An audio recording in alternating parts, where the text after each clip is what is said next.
یہ دنیا کے بادشاہ کا آخری انجام ہے۔ جاؤ قبر والوں سے پوچھو، تم تو کہا کرتے تھے ہم بڑے بادشاہ ہیں، تمہاری بادشاہیاں کہاں چلی گئی؟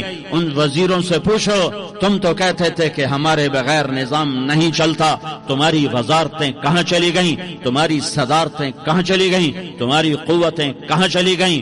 موت نے مٹا دیا، موت نے دبا دیا، موت نے ہلا دیا، موت نے لرزا دیا، موت نے کھڑکھڑا دیا۔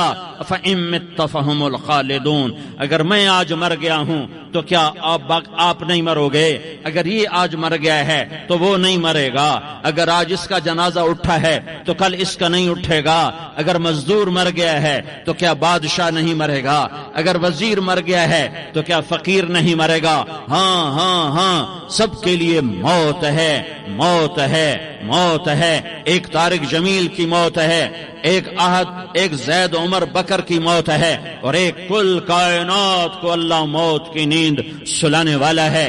اذا زلزلت الارض زلزالہا، زمین میں زلزلہ، اذا السماء انفطرت، آسمان کی موت، واذا الکواکب انتثرت، ستاروں کی موت، واذا البحار سجرت، سمندروں کی موت، اذا الشمس کورت، سورج کی موت، واذا النجوم انکدرت، ستاروں کی موت، واذا الجبال سیرت، پہاڑوں کی موت، واذا العشار عطلت، جانوروں کی موت، واذا البحار سجرت، سمندروں کی موت، ویوم تشقق السماء بالغمام ونزل الملائکۃ تنزیلا، ساری کائنات کو موت دینے والا ہے اور خود موت سے پاک ہے۔ اس کا ایک ہی حبیب ہے محمد مصطفیٰ صلی اللہ علیہ وسلم، اسے فرمایا عش ما شئت، میرے حبیب جتنی زندگی لینا چاہتے ہو میں حاضر ہوں دینے کو، لیکن میری ایک بات یاد رکھو، فإنک میت، موت تجھے بھی آئے گی۔